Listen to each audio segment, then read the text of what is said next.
Welcome to our concluding session. My name is Stefan Hagemann. I'm director of the Heinrich Böll Foundation in Tel Aviv. And I'm really grateful that we as a political foundation are part of this international conference. As the Green Foundation, we are confronted in our daily work really with the complexities of the relationship between society and nature. And many of the perspectives we discussed in the last 3 or actually 4 days are very relevant to our work with the environmental movement here in Israel. In this movement, you find many different approaches to nature, ranging from the protection of nature to environmental justice. You find many differences regarding the agency of human beings or the effects and potentials of state regulations. And many of the organizations we work with consciously or unconsciously also refer to the philosophical, religious, cultural traditions we discussed. So this conference was really kind of a great opportunity also for me to reflect from a historical perspective on our work. In this concluding session now, we want to reflect a bit on the opportunities that might lay ahead. We opened the conference with a roundtable focusing mainly on what has been done so far. And now after 4 days of really interesting, fascinating presentations and discussions, we would like to explore the potentials of bringing the fields of German Jewish or European Jewish history and environmental history together. And this last session will be opened by a lecture, which will give us some ideas and thoughts for discussion from the perspective of environmental history. And then we open the debate to the plenary.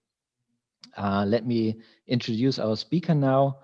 It's a pleasure to welcome you, David, here. David Shaw is a senior lecturer in the Faculty of Law at Tel Aviv University, where he teaches environmental law and legal history. He is co-founder and co-director of the Israel Forum for Environmental History. He co-edited a special issue of Zmanim on environmental history and an issue of Theoretical Inquiries in Law on the history of Garrett Hardin's Tragedy of the Commons. Currently, he works on a history of water law in Mandate Palestine and in the British Empire. And David will now present his thoughts on German Jewish history, nature, and the environment. So David, the floor is yours, please. Thank you, Stefan. Can you all hear me? Stefan, can you hear me? Okay, good. So first of all, I'd like to thank the organizers for inviting me to speak, and thank all the presenters and discussants in the conference so far. I've really enjoyed learning a lot from all of you. And one of the things I loved about this conference is the way everyone feels like an interloper somehow. This sort of imposter syndrome run wild. Everyone begins by apologizing that they're not really a German historian, or not really a Jewish historian, or not really an environmental historian. And I think that's one of the good things about this conference, that it brings together people from various fields in trying to create a very interdisciplinary space. And I think it's actually typical of the field of environmental history in general. It's a field that tends to draw in people from many disciplines and from many disciplinary backgrounds. And in that respect, I'm no different. I also have the imposter syndrome here. So as you heard, I teach in law school. My training is in legal history and military history. I'm barely an environmental historian, and certainly not a Jewish or German historian.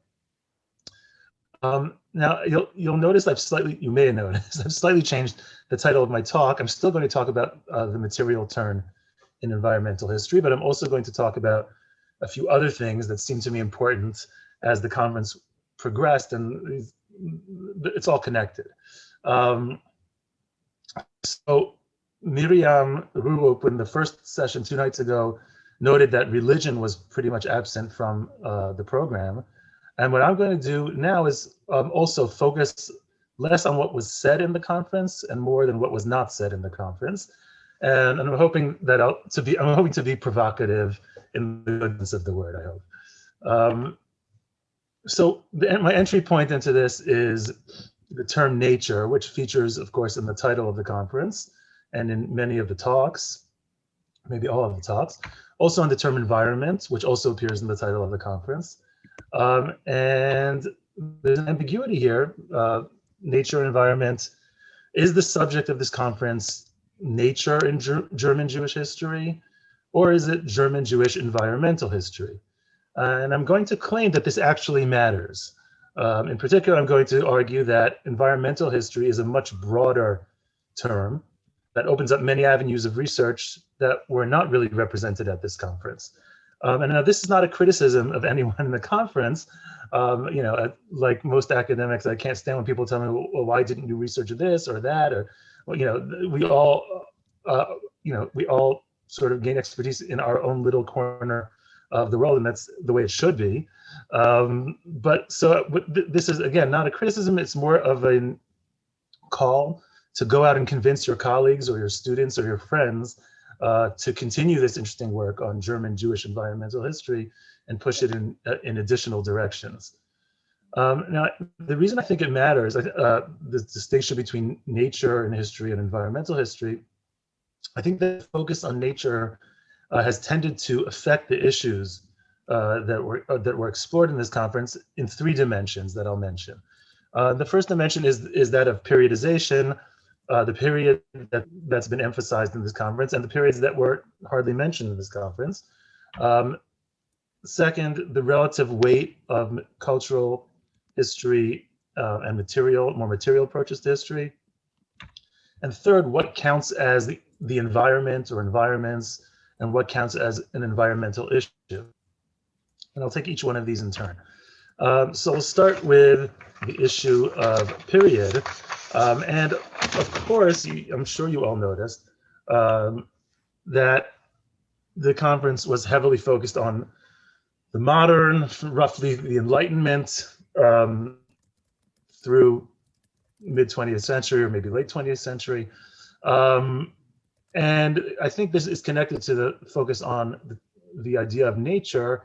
Nature as an idea is super important in the Enlightenment, in Romanticism, in nature conservation and Naturschutz, in the rise of ecological sciences, the rise of ecological consciousness. What's missing in terms of periods? Well, obviously, we can take it in 2 directions. So for one, if we look at the post-war period, this recent decades, we'll start with what Stefan just mentioned. We might want to look, for instance, at the influence of Germany on the Israeli environmental movement, which I think has been highly significant, and I don't know that it's been studied. From my little corner of the world, from environmental law, I can tell you German environmental law is highly influential on Israeli environmental law. So here, for instance, I just took this out of a recent air pollution permit issued to the oil refineries in Haifa a few years ago. And this permit, as many other permits in Israel, explicitly refer to a German environmental regulation. So basically Israel is outsourcing its environmental regulation in some respect to the German environmental regulators. And so these are just examples of the way we might take this story of German Jewish environmental history and push it forward to our own day. And obviously the other way we could look at it is in the opposite direction, the pre-modern, or the particularly medieval and early modern periods, which I think were not really represented in this conference. So here's a picture of an inscription dug up about 10 years ago in Cologne. It's a Hebrew inscription from the old Jewish neighborhood there in Cologne, and it says in Hebrew, Zeh Chalon Notzi Tzoah Misham, or in English, this is the window to remove refuse through it, suggesting that people at the time, Jews at the time, I mean, there's a lot of interesting things you could say about this inscription, but one thing you could say about it is they were thinking about environmental, what we today would call environmental issues of hygiene and public health, and they're doing it in a very normative way. In other words, they're thinking about what should and should not be done. The issue of rivers in medieval Jewish history is, I think, one that's begging to be explored. I know a friend of mine, Deborah Kaplan, and another colleague, Josh Teplitsky, gave a talk on this a few years ago on rivers and Central European Jews in the early modern period. Here's a picture of the mikveh, the ritual bath in Worms. There's also one you can visit in Köln and in Speyer. Jews lived along rivers, they traveled along rivers, they did their business along rivers, they drank from the rivers, they bathed in the rivers, and so on. So that's just an example of where medieval Jewish environmental history might take us. Another example, the recent collection that I co-edited in Hebrew on environmental history had an article by Tzafir Barzilai, who's a young scholar who I think now he's in a postdoc at Hebrew U, who wrote about the persecution of Jews for supposedly poisoning wells during the Black Death in Europe. Right, so the connection between Jews and disease and environmental issues is one that is, I think, a rich one in the medieval period. Obviously, Jews are also involved in long-distance trade, and I'll come back to a little later. Long-distance trade almost always has environmental preconditions, environmental effects that could be studied. And Jews, even if Jews were all city dwellers at the time, and I don't know if they were, but even to the extent they were, and that's the perception maybe, they certainly had a relationship with the rural hinterlands around their cities, and that also is, I think, a dimension that could be explored. So that's all I'm going to say about period. I'm going to turn now to the next two topics. So the next one is the sort of distinction between cultural and material history.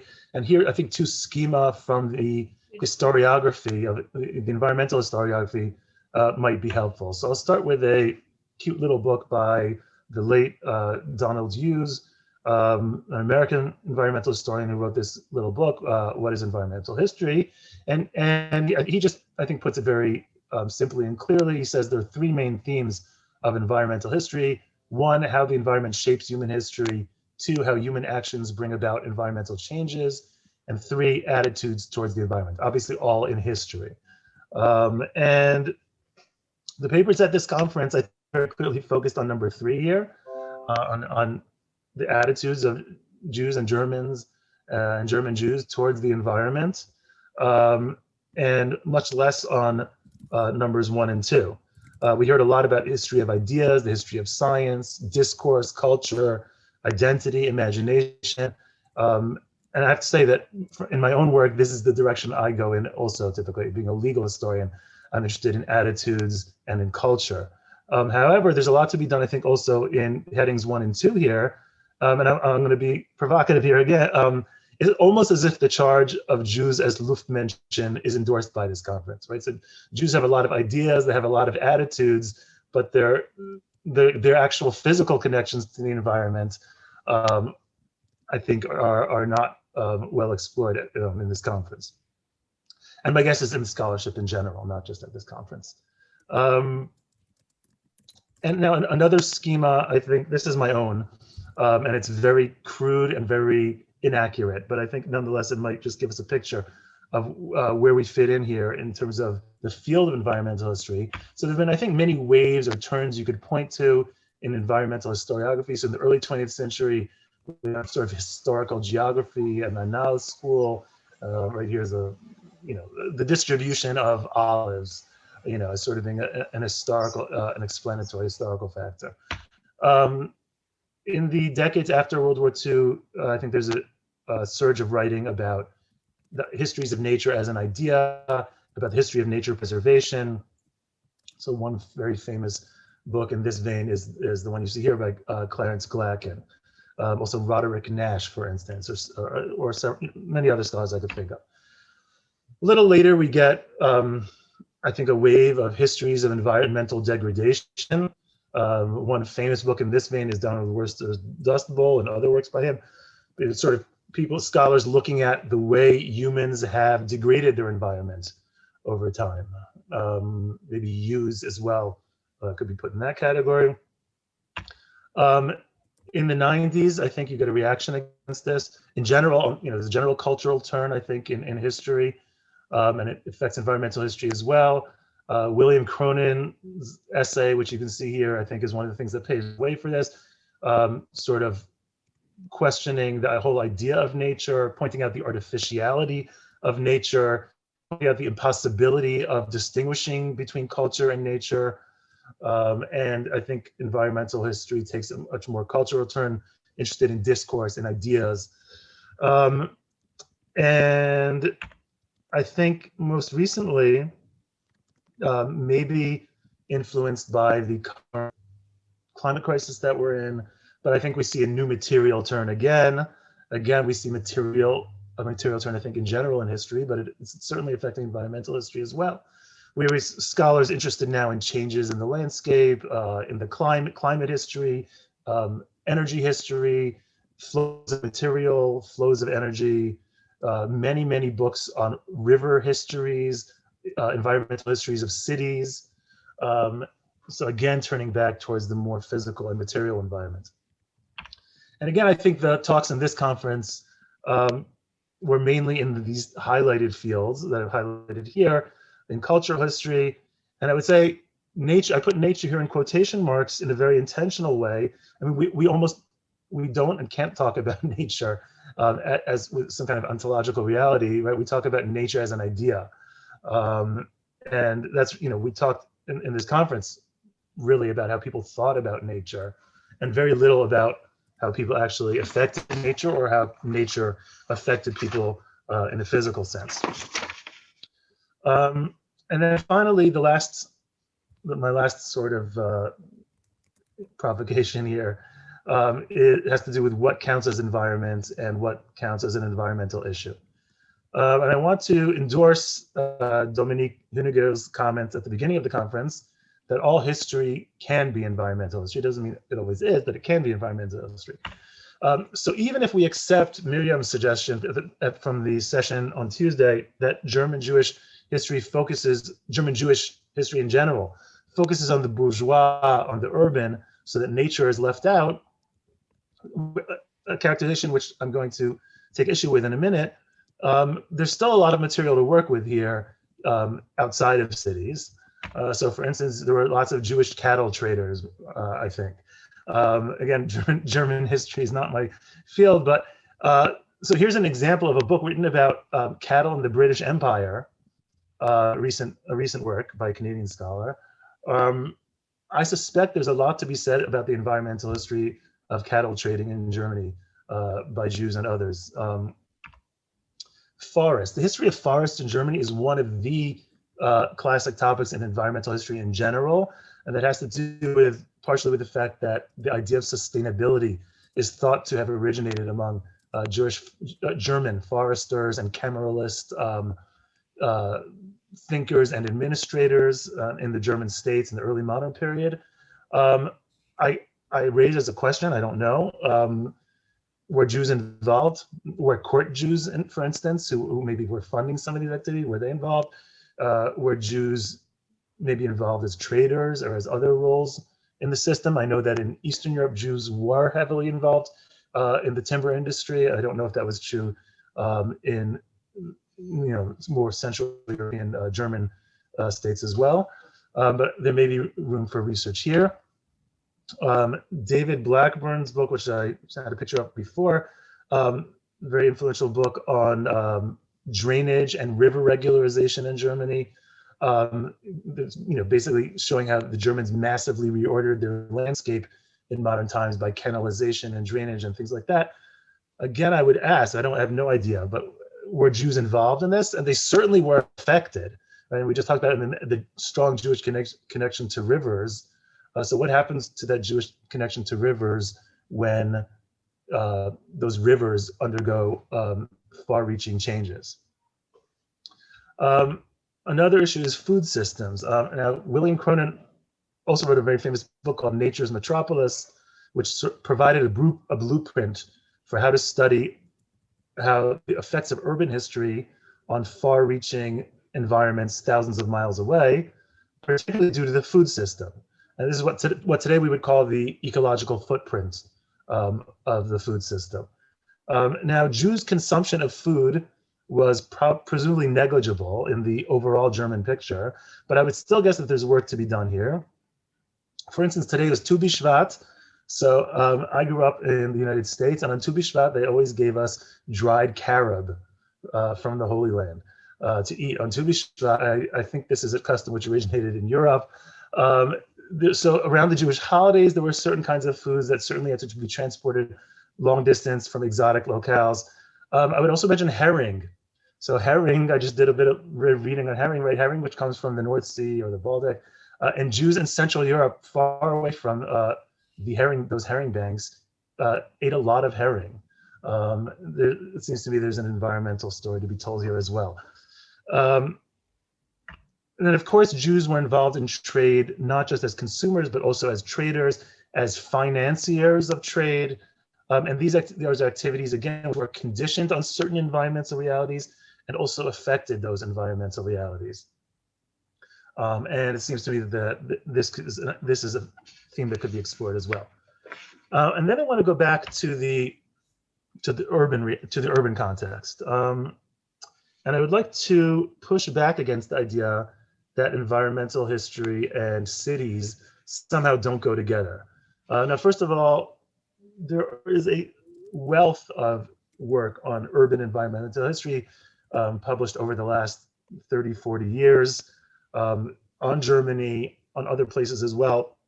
I mean, this is a major subfield of environmental history.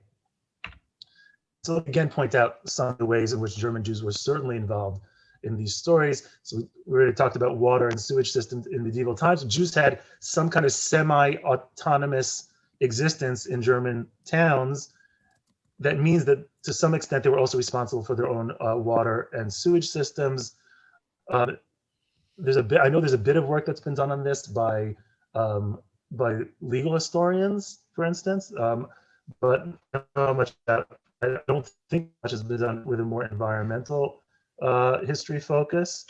Urban nuisances is, again, something that scholars of Jewish law sometimes note. So again, Jews tended to run their own legal systems in medieval Europe, and that included dealing with urban nuisances, right? Neighbors who annoy each other with air pollution, with smells, with noise, and so on. There's a lot of records of this, and I think it's an issue which could be explored. These urban nuisances often led to people in modern times to leave the inner cities and move to these suburbs. Now, from my own travels in Central Europe, it's always been my impression that Jews were heavily involved in this, in these sort of the neighborhoods, the bourgeois neighborhoods that grew up outside the inner rings, Jewish architects, Jewish businessmen who buy those houses. There's a story to be told there as well. And then proto-environmentalism in general. So environmentalism, avant la lettre, was often the product not just of nationalist regard for Heimat or a romantic regard for nature, but also worry for the conditions of the working class. So it was often socialists who were bringing up these urban environmental issues often, concerns of medical professionals, some of whom certainly must have been Jews, bourgeois civic activism in general, right? The desire to have your city be aesthetically pleasing and healthy to live in. I suspect that Jews were heavily involved in all of these aspects of what I would call proto-environmentalism. And I know for a fact that once some of these German Jews came to Palestine and Israel, they were heavily involved. So the main environmental statute, main environmental law in Israel for most of its history is a law that's called the Kanovitz Law, after Siegfried Kanovitz, or Shimon Kanovitz, who was a member of Knesset, who legislated this law, for instance. Or I've written about another East Prussian, Leo Baeck, who became a professor at the Technion and was heavily involved in the issue of urban noise and noise pollution and nuisances in general. So I think that there's work to be done here as well. Energy history. So given the current climate crisis, there's a lot of work being done now in energy history. And we know at least one major German electric company had Jewish roots, right? Tenau and IAG. To what extent were German Jews involved in various energy revolutions that Germany and the world have undergone in the last 200 years is something that we're exploring. The wider issue of industrial pollution, probably the most significant environmental issue in modern German history. Germany was one of the most heavily, and is one of the most heavily industrialized countries in the world. Coal, steel, chemicals, etc., completely remade the environment. I don't know to what extent Jews were significant in this story, but they certainly played some role. But what I think may be the most interesting issue here, and this is my last point, is the issue of finance capitalism and the environment. So there was a debate 100 years ago between Weber and Zombart about Jews and industrialism and capitalism. And from what I've been able to see in my brief explorations in the last few days, German Jews were certainly very well represented in the finance sector in Germany. Now that's a sector that has relatively minor direct environmental impacts or preconditions, but obviously has immense indirect connections to the environment. And it seems to me this might be a promising avenue of research, because today as well, today the environmental movement certainly is very aware of the connections of financial institutions to the environment. So this might be a promising avenue of research as well in German Jewish history, as in general, the history of capitalism, the history of environmental history become tightly entwined in general. So that's my final point, and I would just finish by pointing out again, this is not a criticism but a provocation. There's just lots more to do, which I encourage us all to do. Thank you.